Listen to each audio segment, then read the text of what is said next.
बिल्कुल है political vendetta, दुरुपयोग हो रहा है एजेंसियों का। पर मैं जिस तरीके का व्यक्ति हूं, मैं जितना प्रेशर डालोगे, परेशान करोगे, उतना मैं मजबूत होकर वापस आऊंगा। राजनीतिक प्रचार है बीजेपी का कि चार्जशीट दिया सोने जी राहुल को, मुझे बुलाया उसी दिन। जब भी अगर मैं कदम रखूंगा राजनीति में, जो सब लोग चाहते हैं, तो उनको लगेगा या तो परिवारवाद की बात करेंगे, या मतलब कि ईडी का इस्तेमाल करेंगे, गलत इस्तेमाल करेंगे। बीजेपी के मिनिस्टर ने, चीफ मिनिस्टर ने, खट्टर जी ने मेरे को क्लीन चिट इसी केस में पहले दे चुके हैं 2 बारी। तो किस लिए बुलाया ये? बिल्कुल है पॉलिटिकल वेंडेटा, दुरुपयोग हो रहा है एजेंसियों का, गलत है। क्या भरोसा रखेंगे एजेंसियों का? अगर मतलब कि जब भी अगर कोई उम्मीदवार होता है पूरे देश में सीएम बनने का, या मतलब कि कोई पार्टी अच्छी कर रही है, तो उनके पीछे पड़ जाते हैं। कौन से बीजेपी मिनिस्टर को या कौन से बीजेपी के लोगों को ईडी ने बुलाया? क्यों नहीं बुलाया उन्हें? सवाल तो पूछो ना कि ईडी, बीजेपी वाले क्या बिल्कुल सब ठीक है, या उनके ऊपर कोई आरोप नहीं है? आरोप 10 हैं, पर मतलब गलत है कि ऐसे लोगों को परेशान करना, प्रेशर करना। पर मैं जिस तरीके का व्यक्ति हूं, मैं जितना प्रेशर डालोगे, परेशान करोगे, उतना मैं मजबूत होकर वापस आऊंगा और उभर के आऊंगा। और क्योंकि मेरे पास लोगों की शक्ति है, लोग मेरे साथ हैं, जुड़े हुए, एकजुट हैं। मैं लोगों की बात रखता हूं। जो भी अन्याय लोगों के साथ होता है इस पार्टी के द्वारा, मैं उनकी बात बुलंद करता हूं, और अन्याय के खिलाफ हूं मैं। और मैं ज़रूर लड़ता रहूंगा, मेरे को कोई रोक नहीं पाएगा।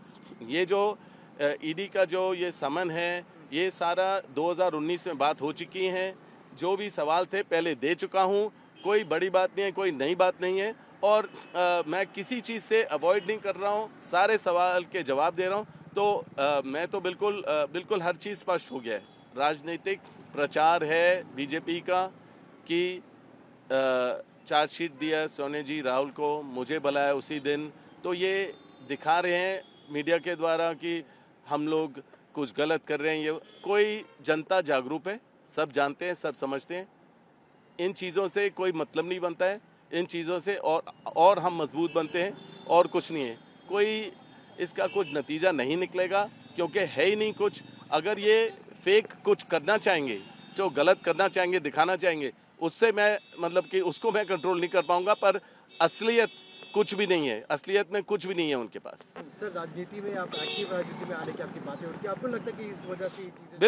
बिल्कुल। जब भी अगर मैं कदम रखूंगा राजनीति में, जो सब लोग चाहते हैं, तो उनको लगेगा या तो परिवारवाद की बात करेंगे, या मतलब कि ईडी का इस्तेमाल करेंगे, गलत इस्तेमाल करेंगे। वही बात है, और कुछ नहीं है।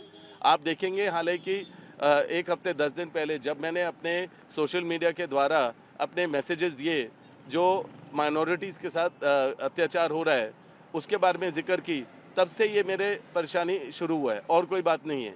जब से मैंने बोला है लोग चाहते हैं मैं आऊँ राजनीति में, तब से ये परेशानी शुरू हुई है। पर इसमें कोई बेसिस नहीं है, कोई मतलब नहीं है। ये ईडी और जो समन दिया है, ये सारी बातें पहले हो चुकी हैं। सर, रॉबर्ट वाड्रा जी क्या राजनीति में, एक्टिव राजनीति में आएंगे तो? ज़रूर आऊँगा, लोगों की इच्छा से आऊँगा। अगर लोग चाहेंगे तो आऊँगा, और अपने परिवार के आशीर्वाद के साथ आऊँगा। कांग्रेस के लिए और उभर के आऊँगा, और कांग्रेस के लिए मेहनत करूँगा। ऐसे चैलेंजेस फिर आगे सामने दिखाई दे? अरे हर रोज़ ये तो चलता रहेगा, क्योंकि हम आंदोलन करते हैं, हम लोगों के लिए लड़ते हैं।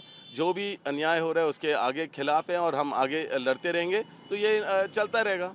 सर, आखिरी सवाल, केस को लेके क्या कहना चाहेंगे? तीसरे दिन भी आपको बुला रहे, तो केस ये देखो, ये अंदरूनी बातें हैं, ये मैं कोई विशेष टिप्पणी नहीं दे पाऊंगा, क्योंकि मतलब कि अभी केस चल रहा है, जो भी इंटरोगेशन चल रहा है। बस यही है कि वही पुराने सवाल हैं।